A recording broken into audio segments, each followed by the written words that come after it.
सलमान खान की फिल्म जय हो का एक सीन है। भाई के पीछे कुछ 100-200 गुंडे लगे हैं। भाई के लिए छोटा नंबर है। वैसे इनसे निपटना भाई के बाएं हाथ का काम है, लेकिन इस समय भाई के पेट और पीठ में चाकू लगा है। एक ऑटो वाला भाई को अपने ऑटो में बैठाकर अस्पताल की ओर ले जाता है। गुंडे अभी भी पीछे लगे हुए हैं उनके। गाड़ियों में वो आ रहे हैं, तभी सीन में एंट्री होती है सुनील शेट्टी की। आपको बॉर्डर याद आती है क्योंकि शेट्टी के साथ एक टैंक भी है। अंतर इतना है कि शेट्टी इस बार टैंक के ऊपर है। भाई की मदद के लिए उन्होंने शहर के बीचों बीच रोड पर टैंक दौड़ा दिया है। सीन देखकर पब्लिक ताली बजाती है, लेकिन आलोचक कहते हैं हट, ऐसा भी होता है कभी? हम जवाब देंगे हाँ, बिल्कुल होता है। आज का किस्सा ऐसी ही एक घटना का, जब जिंदगी से तंग आकर एक शख्स मिलिट्री से पूरा टैंक ही चुरा लाया और पूरे शहर में दहशत फैला दी उसने। नमस्कार, मेरा नाम है निखिल और आप देख रहे हैं ऐतिहासिक किस्सों कहानियों से जुड़ा रोजाना का कार्यक्रम तारीख।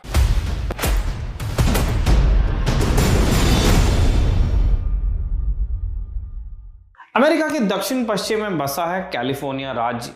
घटना इसी राज्य के एक शहर सैन डिएगो की है।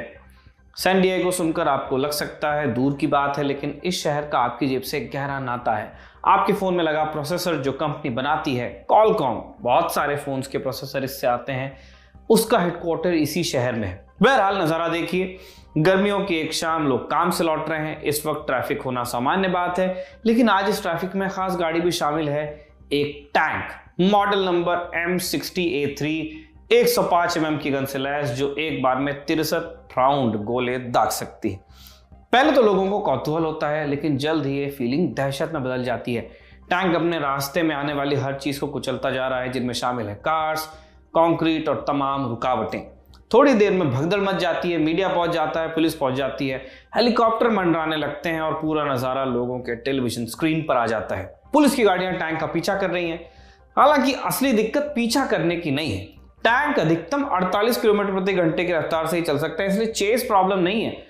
असली सवाल यह है कि टैंक को रोका कैसे जाएगा। उसके सामने गाड़ी लाओगे तो ऊपर से निकाल देगा।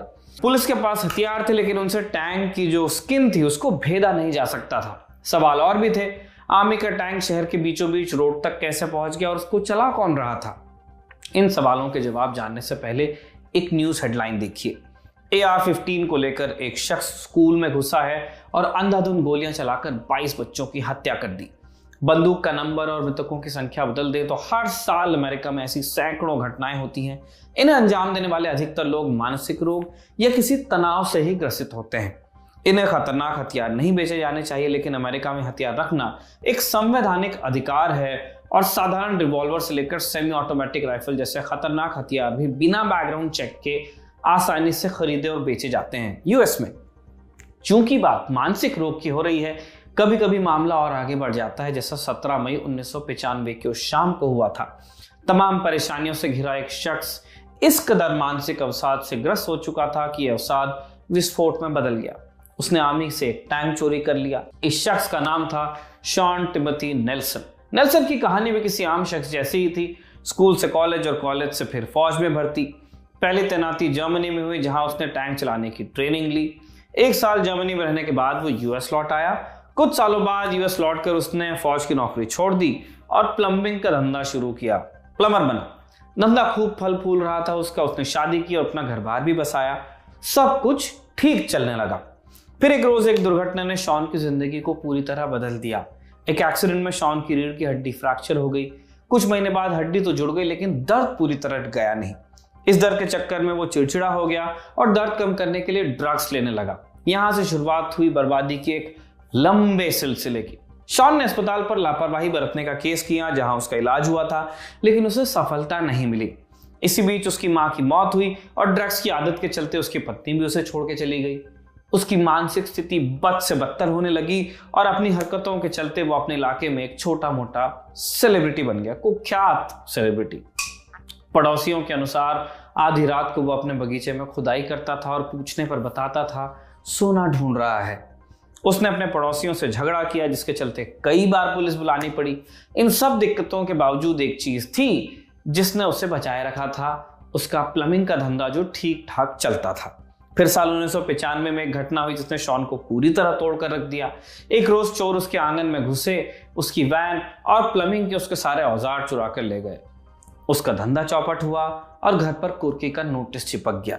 उसकी गर्लफ्रेंड भी उसको छोड़ के चली गई और इस घटना ने शॉन को पूरी तरह तोड़कर रख दिया।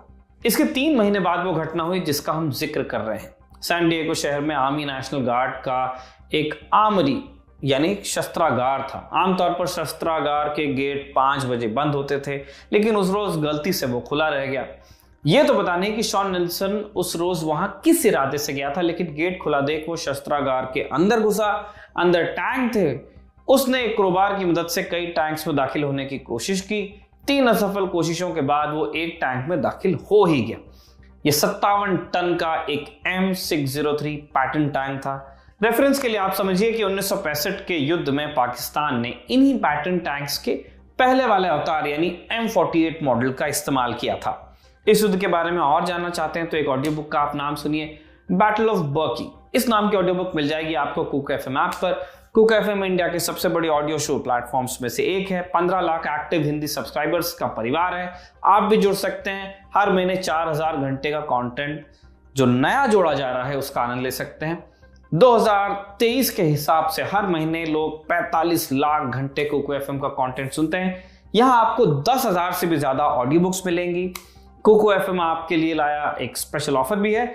महीनावार सब्सक्रिप्शन यानी मंथली सब्सक्रिप्शन अगर आप लेना चाहते हैं तो आपको 30% की छूट मिल सकती है, यानी 99 रुपए का सब्सक्रिप्शन आपको सिर्फ 69 रुपए में मिल जाएगा। इसके लिए आपको यूज करना है एक कूपन कोड LT30। बाकी जानकारी आपको डिस्क्रिप्शन में दिए लिंक में मिल जाएगी। बहरहाल किस्से पर लौटते हैं। टैंक चलाने में माहिर शॉन नेल्सन गेट तोड़ते हुए उस शस्त्रागार से बाहर ले आया टैंक को। किस्मत अच्छी थी कि टैंक के गोले कहीं और रखे थे, इसलिए शॉन टैंक से फायर नहीं कर सकता था। इसके बावजूद स्थिति कम खतरनाक नहीं थी। शॉन ने टैंक को आगे बढ़ाया। चलती हुई गाड़ियां तो उससे दूर भाग गईं, लेकिन जो गाड़ियां खड़ी थी उनका उसने कचूमर निकाल दिया। रोड पर बने एक पुल के खंबे पर उसने बार बार टैंक से वार किया, लेकिन उसे गिरा नहीं पाया। अब तक पूरे शहर को खबर लग चुकी थी। पुलिस और मीडिया दोनों शॉन के पीछे थे। करीब 10 किलोमीटर तक पुलिस उसके पीछे रही, लेकिन वो बेबसी थे। पुलिस की गाड़ी टैंक को रोक नहीं सकती थी और उनके पास ऐसा कोई हथियार भी नहीं था जो टैंक की सतह को भेदकर शॉन को लग सके। उधर शॉन टैंक को बढ़ाया जा रहा था। 40 कार्स को बर्बाद करने के अलावा उसने बिजली के कई खंभे तोड़ डाले, जिससे इलाके में बिजली गायब हो गई। पुलिस लाचार ये सब देखती रही। उनके पास फौज को बुलाने के अलावा कोई चारा नहीं बचा था। प्लानिंग चली रही थी कि फौज को बुलाया जाए कि अचानक शॉन ने टैंक को एक रोड डिवाइडर पर चढ़ा दिया और उसकी पगडंडियां उतर गई। मतलब जो ट्रैक्स थे उसके उतरने लगे। मौका देखते ही 4 पुलिस वाले टैंक पर चढ़े और बोल्ट कटर से टैंक के ऊपर का हैच खोल दिया, जो ढक्कन सा होता है। नेल्सन अंदर था, लेकिन अभी भी सरेंडर करने से इनकार कर रहा था। उसने टैंक को घुमाकर पुलिस वालों को गिराने की कोशिश की। पुलिस अंदर घुस सकती थी, लेकिन पक्का नहीं था कि शॉन के पास कोई हथियार है या नहीं। यह देखते हुए पुलिस ने उसे गोली मार दी। शॉन को अस्पताल ले जाया गया, लेकिन रास्ते में ही उसकी मौत हो गई। पूरा घटनाक्रम 23 मिनट तक चला, लेकिन किस्मत से इस दौरान किसी को चोट नहीं आई, शॉन को छोड़ के। टूटा हुआ टैंक कई दिनों तक रोड पर ही पड़ा रहा। आखिर में उससे फौज अपने साथ ले गई। अवसाद को अक्सर हम हवा में उड़ा देते हैं, लेकिन यह घटना बताती है कि मानसिक रोग और अवसाद जैसी चीजें एक व्यक्ति और उसके आसपास के लिए कितना खतरनाक साबित हो सकती हैं, खासकर ऐसे देश में जहां इंसान के लिए हथियार खरीदना बच्चों का खेल हो। बहरहाल इस किस्से को यहीं पर समाप्त करते हैं। जैसा पहले बताया, ऐसे रोचक किस्सों के लिए आप कुक एफएम की मदद भी ले सकते हैं, सुन सकते हैं। लिंक आपको डिस्क्रिप्शन में मिल जाएगा। आज का किस्सा, इस चोरी किए टैंक का किस्सा लिखा था हमारे साथी कमल ने और कैमरे पे इसे जतिन ने रिकॉर्ड किया था। देखते रहिए दी ललन टॉप।